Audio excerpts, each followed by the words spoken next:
नमस्कार, जय हिंद। कैसे हैं? उम्मीद करता हूं ठीक होंगे। देखिए दोस्तों, बिहार दरोगा और बिहार सीजीएल जो चतुर्थ सीजीएल आया है, तो उसके लिए मैं आपको साइंस और करंट अफेयर वर्तमान में इन दोनों की क्लास उपलब्ध करा रहा हूं। तो दोनों का प्लेलिस्ट भी बना हुआ है। अगर नहीं देखा है अभी तक शुरुआत से, तो शुरुआत से देखिएगा। सब कुछ सीक्वेंस से आपको मैं उपलब्ध करा रहा हूं। तो चलिए, आज हम साइंस के 25 प्लस इंपॉर्टेंट प्रश्न देखते हैं जो आपको एग्जाम में आता है। एग्जाम में डायरेक्ट आपको देखने को मिल सकता है। आइए शुरू करते हैं। जब एक अंतरिक्ष यात्री चांद पर कूदता है तो वह पृथ्वी के मुकाबले ज्यादा ऊंचाई तक क्यों कूद पाता है? जैसे पृथ्वी पर आपने कूद, यहाँ जैसे ये पृथ्वी है ना, जैसे क्या है, एक मिनट भाई, जैसे ये है पृथ्वी, ये पृथ्वी है। यहां पर अगर आप कूदेंगे तो कम कूदेंगे, चांद पर कूदते हैं तो ज्यादा ऊंचाई तक कूदते हैं। तो ऐसा कह रहा है कि ऐसा क्यों हो रहा है, चांद पर पृथ्वी की अपेक्षा ज्यादा क्यों कूद रहे हैं? क्योंकि देखिए, जो अपना अर्थ है, जो अपनी पृथ्वी है, यहाँ गुरुत्वाकर्षण जो है वह ज्यादा है। वहीं अगर मून की बात करते हैं, चांद की बात करते हैं, तो यहाँ गुरुत्वाकर्षण कम है। इस वजह से वो ज्यादा ऊंचाई तक कूद जाता है ना। तो सीधा आंसर क्या करना है? आंसर करना है कि वहां गुरुत्वाकर्षण जो है वह कम है। कहाँ? चांद पर जो है वो गुरुत्वाकर्षण पृथ्वी की अपेक्षा कम है। ठीक, चलिए आइए। तो यदि देखिए, ये क्वेश्चन को अच्छे से समझना है, नहीं तो बहुत सारे लोग इसको गलत कर देंगे। जब जानकारी नहीं होगी अच्छे से तो गलत कर देंगे, और एग्जाम में आता है ऐसा तो हो जाता है गलत। यदि किसी पौधे की पत्तियां लाल रोशनी में रखी जाए तो प्रकाश संश्लेषण की दर कैसी होगी? है ना। जैसे कोई पौधा है, उसकी पत्तियों पर लाल कलर का, मतलब लाल प्रकाश फोकस करते हो, तो प्रकाश की दर क्या होगी? प्रकाश संश्लेषण की जो दर होगी, फोटोसिंथेसिस जो होगी, वह क्या होगी? बढ़ जाएगी, घट जाएगी, समान रहेगी, या प्रकाश संश्लेषण बंद हो जाएगा? है ना। तो ध्यान दीजिएगा, कुछ लोगों को लग रहा होगा कि प्रकाश संश्लेषण की दर जो है वह घटेगी, लेकिन घटेगी नहीं, वो बढ़ जाएगी। सर्वाधिक, मैं बता दूं आपको कि सर्वाधिक होता है इसमें, है ना। लाल में प्रकाश संश्लेषण की जो दर होती है वो सर्वाधिक होती है। अब कुछ लोग को लगा कि लाल में नहीं, हरा में होता है। सर, हरा में सबसे कम होता है। अब कहेंगे उल्टा पढ़ा रहे हैं। तो देखिए, हरा में क्यों सबसे कम होता है? ये जो, जैसे ये पौधा है ना, तो इसकी पत्तियां जो होती हैं, ये पत्तियां आप देखे हैं, ये पत्तियां कैसी होती हैं? तो सर, ये पत्तियां भी तो हरा हरा ही होती है, तो कैसे हरा में कम होगा? तो देखिए, जब प्रकाश की किरणें पड़ेंगी, है ना, तो हरा प्रकाश ये परावर्तित होकर लौट जाता है। हरा प्रकाश अवशोषित नहीं करता है, हरा ही है पत्ती। क्यों? क्योंकि वो हरा प्रकाश को रिफ्लेक्ट कर रहा है, लौटा रहा है। तो हरे में सबसे कम होता है और सबसे अधिक किस में होता है? लाल में, यानी बढ़ जाएगा। क्लियर? क्लियर है। आइए चलिए, तरल नाइट्रोजन से भरे कंटेनर में हाथ अगर डालते हैं तो हाथ डालने पर जलन जैसी अनुभूति होती है। क्यों? पहले तो जान लीजिए कि ये इतना ठंडा होता है ना, तरल नाइट्रोजन में हाथ डालोगे इतना ठंडा होता है, जो ठंडक से भी जलन होती है। कभी बर्फ को पकड़ के देखना, ऐसे जलन होगी। केवल गर्म से ही नहीं जलन होती है, ठंडी से भी जलन होती है। उष्मा का तीव्र स्थानांतरण होता है, वाष्पीकरण बहुत तेज होने लगता है, तीव्र स्थानांतरण होता है, उष्मा गायब होता है। इसी वजह से ये जलन आपको होना शुरू हो जाता है। चलिए आगे और भी मजेदार मजेदार प्रश्न है। यदि किसी तार में विद्युत धारा दोगुनी कर दी जाए, देखिए बहुत इंपॉर्टेंट प्रश्न है। ऐसा प्रश्न बिहार दरोगा में 100% पूछता है। किसी तार में अगर विद्युत धारा आप दोगुना कर देते हैं, दोगुना कर देते हैं, तो उस तार में उत्पन्न उष्मा H पर क्या प्रभाव पड़ेगा? तो पावर 2 हो जाएगा, यानी कि 2 के पावर 2 यानी 4 गुना हो जाएगा। क्लियर? चलो भाई आ जाओ।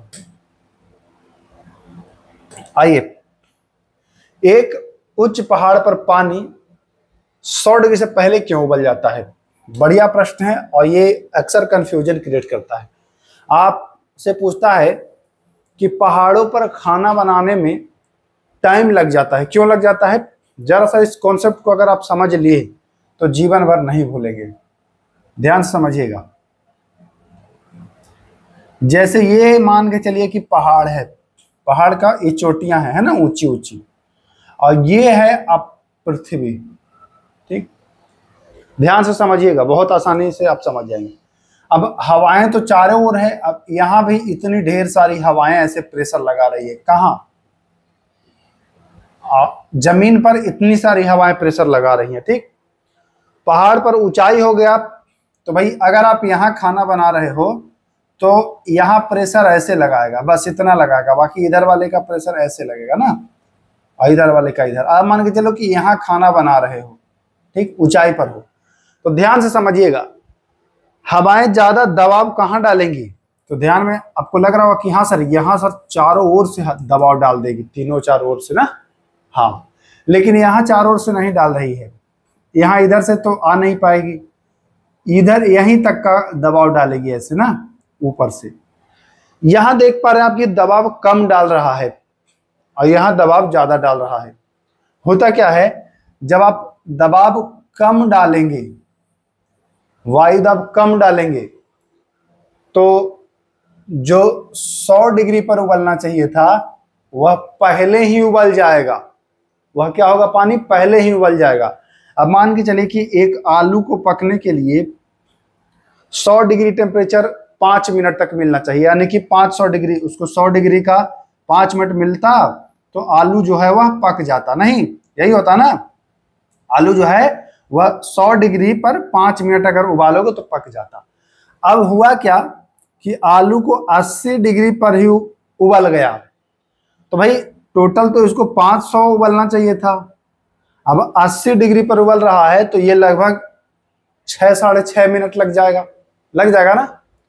तो समय यहां ज्यादा लग जाएगा। क्यों? क्योंकि भाई वायुदाब कम होता है। समझ गए आप बात को? नहीं समझे तो एक बार फिर से उसको देख लीजिए, समझ में आ जाएगा। चलिए आइए, यदि किसी दर्पण में बना प्रतिबिंब हमेशा, बात कर रहा है कि हमेशा सीधा, हमेशा कैसा? सीधा और छोटा हो तो वह कौन सा दर्पण होगा? तो जो उत्तल दर्पण होता है, उत्तल, उसमें हमेशा छोटा और कैसा बनता है? हमेशा छोटा और सीधा बनता है उत्तल दर्पण। ध्यान रखिए, उत्तल दर्पण का प्रयोग गाड़ी में करते हैं ना, मोटरसाइकिल या कार में जो लुकिंग ग्लास होता है साइड मिरर के रूप में, उसका प्रयोग किया जाता है। चलिए, किसी तारे का रंग नीला दिखना किस बात का संकेत है? बहुत इंपॉर्टेंट प्रश्न है। वह ठंडा तारा है, अत्यंत गर्म है, उसमें ऑक्सीजन अधिक है, वह गैस से बना है। ध्यान से समझिएगा, आप लोग सबके यहाँ गैस सिलेंडर होगा, खाना तो गैस पर बनाते होंगे, तो हाँ सर बनाते होंगे। तो गैस का ये जो बर्नर होता है, ये देखिएगा जब फुल आंच दीजिएगा तो इसकी जो लौ है ना वो नीली हो जाएगी। जब फुल आंच दीजिएगा तो या स्टोव होगा, स्टोव में ज्यादा देखने को मिलता है, जब प्रेशर देते हैं, या गैस में जब ज्यादा प्रेशर वाला आप जलाएंगे तब ध्यान दीजिएगा, जो ज्वाला होगी वो ऊपर एकदम नीला हो जाएगा, और वही जब गैस खत्म होने लगता है तो ज्वाला धीरे धीरे लाल लाल लाल लाल होने लगता है ना। यानी नीला हो रहा है, इसका मतलब कि वो ज्यादा ऊर्जा है उसमें, ज्यादा गर्म है। समझ रहे हैं बात को?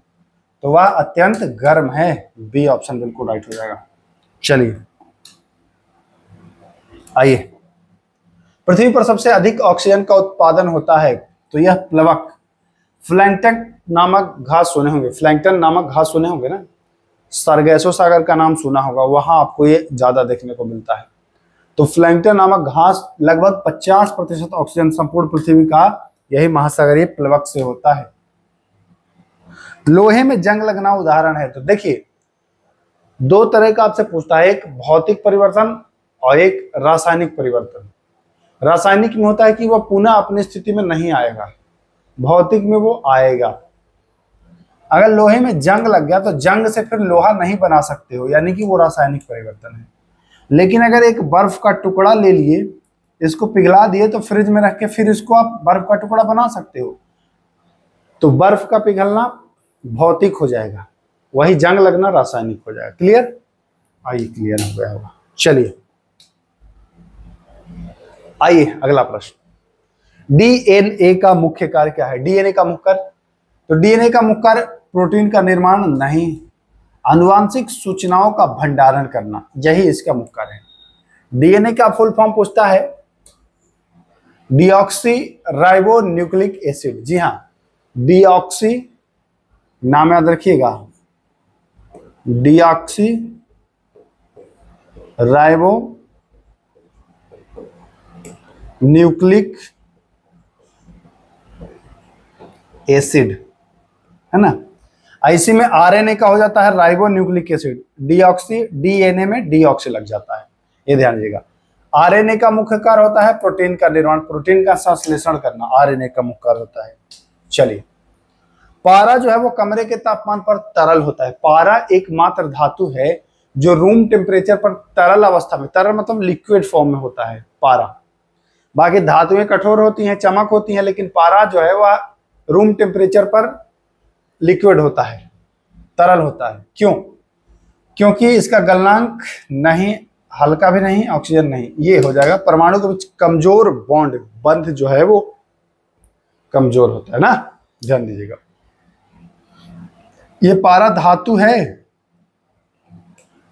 अधातु पूछेगा तो ब्रोमीन होता है, वह अधातु जो कमरे के तापमान पर द्रव होता है वो है ब्रोमीन। आइए, जब एक वस्तु को ऊर्ध्वाधर दिशा में गिराया जाता है तथा उसी समय दूसरी वस्तु को क्षैतिज दिशा में प्रक्षेपित किया जाता है तो निम्न में से क्या प्रभाव पड़ेगा? कह रहा है, जैसे देखिएगा, इसको ऐसे मान के चलिए हम यहाँ पर छोड़ेंगे और इसको हम फेंकेंगे, इसको बस खाली छोड़ना है और इसको फेंकना है, तो क्या होगा? फेंकने वाला पहले पहुंचेगा कि छोड़ने वाला? तो लग तो रहा होगा कि जो फेंकेंगे वो पहले गिरेगा, तो जी नहीं, दोनों एक साथ ही गिरेगा। कभी देखिएगा ट्राई करके, दो पत्थर छोटा छोटा लीजिएगा सेम आकार का और फेंकिएगा और एक को छोड़िएगा, दोनों साथ में ही गिरेगा। वही कह रहा है कि एक को प्रक्षेपित किया जाता है और एक को छोड़ा जाता है, तो दोनों पृथ्वी पर एक साथ पहुंचेंगी। क्लियर? आओ भाई, एक ट्रेन जैसे ही चलना प्रारंभ करती है तो उसमें बैठे हुए यात्री का सिर पीछे की ओर झुक जाता है, इसका कारण क्या है? देखिए, ट्रेन अभी चल नहीं रही है, ट्रेन में व्यक्ति बैठा यानी कि स्थिर है, अब अचानक चल रहा है तो व्यक्ति तो स्थिर ही है, ट्रेन चल दिया, ये होगा स्थिर का जड़त्व, है ना, स्थिरता का जड़त्व। यही अगर पूछता कि ट्रेन चल रहा है, आदमी बैठा है, अचानक रुकता है तो आदमी आगे की ओर झुक जाता है। क्यों? क्योंकि आदमी भी गतिमान है और ट्रेन रुक गया, इसमें गति का जड़त्व दोनों में अलग अलग होता है, स्थिरता का जड़त्व और गति का जड़त्व। क्लियर? क्लियर हो गया होगा। चलिए, ठंडे देशों में पारे के स्थान पर अल्कोहल को तापमापी द्रव के रूप में वरीयता दी जाती है। क्यों? ठंडे प्रदेशों में, जैसे अभी बताना कि पारा जो होता है वो रूम टेम्परेचर पर लिक्विड होता है, अभी ज्यादा ठंडा होगा तो ये जम जाएगा, तो जम जाएगा तो भैया ये तापमापी के रूप में काम नहीं करेगा, अल्कोहल कर जाता है, अल्कोहल कर जाता है। क्यों? क्योंकि अल्कोहल का जो द्रवांक है वह निम्न होता है, कम होता है पारा के मुकाबले, है ना। निम्न का मतलब, जैसे देखिए, कोई 1 डिग्री पर जम रहा है और निम्न है तो वो माइनस में जमेगा, ज्यादा माइनस में जमेगा, समझ रहे हैं बात को, तो वो निम्न होता है, मतलब कम। तो राइट आंसर ये हो जाएगा। चलिए, ये मिलान कराना है, मिलान करा देते हैं। देखिए, सोडियम जो है इसको आसानी से काटा जा सकता है, हाँ, तो ये तो सही तो है, यानी कि ए में क्या हो जाएगा? ए में हो जाएगा 4, ये 4 नंबर है, नंबर देखिएगा, कभी 1 ना कर दीजिएगा, ठीक है। पारा जो है यह कमरे के तापमान पर द्रव है, ये भी सही है, हमको तो लग रहा है कि सब सही है। तांबा विद्युत का अच्छा चालक है, हाँ, ये भी सही है। और सीसा जंग का प्रतिरोधक है, सही तो है तब, यानी ये सही मिलान किया हुआ है, ठीक ना, ध्यान दीजिएगा। 4 2 1 3। चलिए, निम्न से कौन सा कथन सही है? सही कथन छांटना है। सोना स्वतंत्र अवस्था में पाया जाता है, तो हाँ भाई, सोना चांदी तो स्वतंत्र में पाया ही जाता है, तो सही मिल गया। बाकी ये सब हमको पढ़ने की आवश्यकता भी नहीं। ग्रेफीन कार्बन के संबंध में सही कथन, तो ग्रेफीन कार्बन का नैनो प्रारूप है। कैसा है? नैनो। नैनो कहीं है? नैनो संभारिक नहीं है, समझ, हाँ नैनो। देखिए ग्रेफीन कार्बन का नैनो प्रतिरूप है, ध्यान रखिएगा। कार्बन का एक और अपरूप है बंकमिस्टर फ्लोरीन। पूछता है, पूछेगा कि बंकमिस्टर फ्लोरीन, तो बंकमिस्टर फ्लोरीन जो होता है ना, बंकमिस्टर फ्लोरीन वो C60, ठीक ना। इसकी रचना जो होती है वो फुटबॉल जैसी होती है। पूछता है कि कार्बन का कौन सा अपरूप जो है जिसकी संरचना फुटबॉल या पिंजरे जैसी होती है, तो बंकमिस्टर फ्लोरीन C60। आइए, रक्त में उपस्थित हेपेरिन। हेपेरिन एक प्रोटीन है जो रक्त शरीर के अंदर जमने नहीं देता है। जैसे शरीर के अंदर रक्त नहीं जमने देगा, हेपेरिन प्रॉपर मात्रा में है तब। ये हेपेरिन बनता है यकृत में, यही पूछ रहा है। हेपेरिन का निर्माण होता है तो यकृत में होता है। चलिए, इस वर्ग के पौधे में बीज सदैव फलों के अंदर बंद रहता है। दो तरह आप सामान्यतः पढ़ते हैं, एक नग्न बीजी और एक आवृत बीजी, है ना। तो जो नग्न होता है वो होता है जिम्नोस्पर्म, और एक होता है आवृत बीजी जो होता है एंजियोस्पर्म, है ना। इसको आवृत बीजी भी कहते हैं, इसको अनावृत या नग्न बीजी भी कहते हैं आप। तो राइट आंसर बी हो जाएगा, बंद रहता है एंजियो। चलिए आइए, मानव मस्तिष्क को सुरक्षा प्रदान करने हेतु एक त्रिस्तरीय सुरक्षा आवरण पाया जाता है। इसका सबसे बाहरी परत, देखिए ये बहुत इंपॉर्टेंट है। मानव मस्तिष्क है ना, ये 3 लेयर में पैक होता है। बाहर वाला होता है ड्यूरामेटर, ये होता है एरेक्नाइड, और ये होता है पायामेटर। तो पूछ क्या रहा है? सबसे बाहरी, तो बाहरी डी ड्यूरामेटर, बीच वाला एरेक्नाइड, और सबसे भीतरी पायरामीटर। यानी कि डीएपी अगर आप याद रखोगे ना, बाहर, मध्यम और अंदर, ये आपको याद रहेगा। चलिए, मानव शरीर में परिसंचरण तंत्र होता है।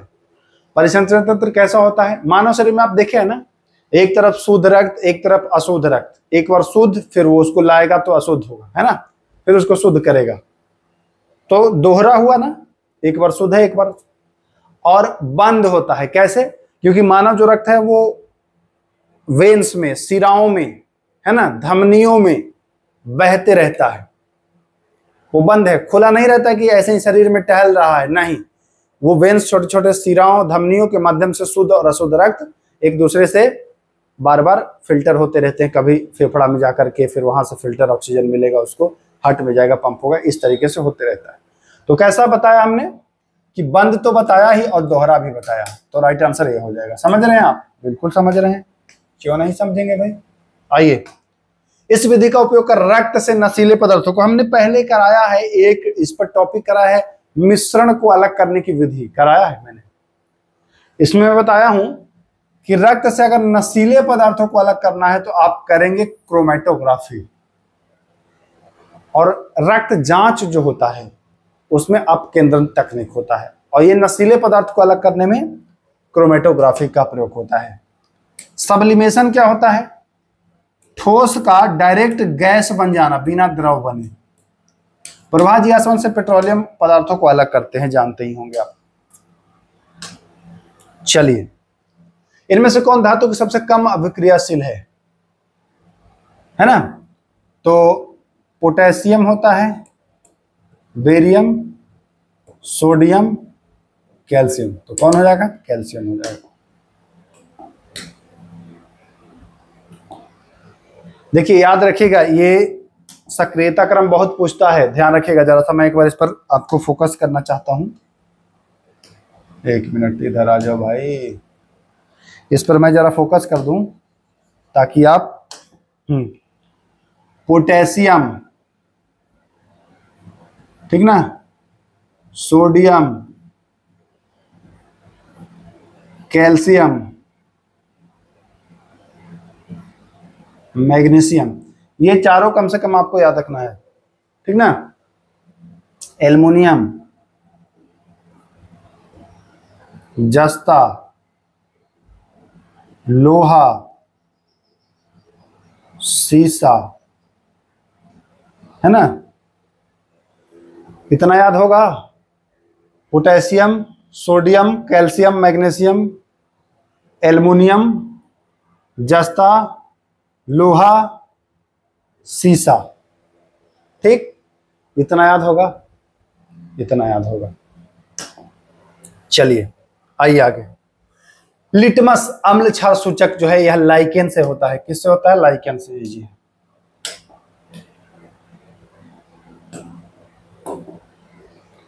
केकड़ा किस प्रजाति के अंतर्गत आता है? तो केकड़ा जो होता है वो आर्थ्रोपोडा, मोलस्का में आता है।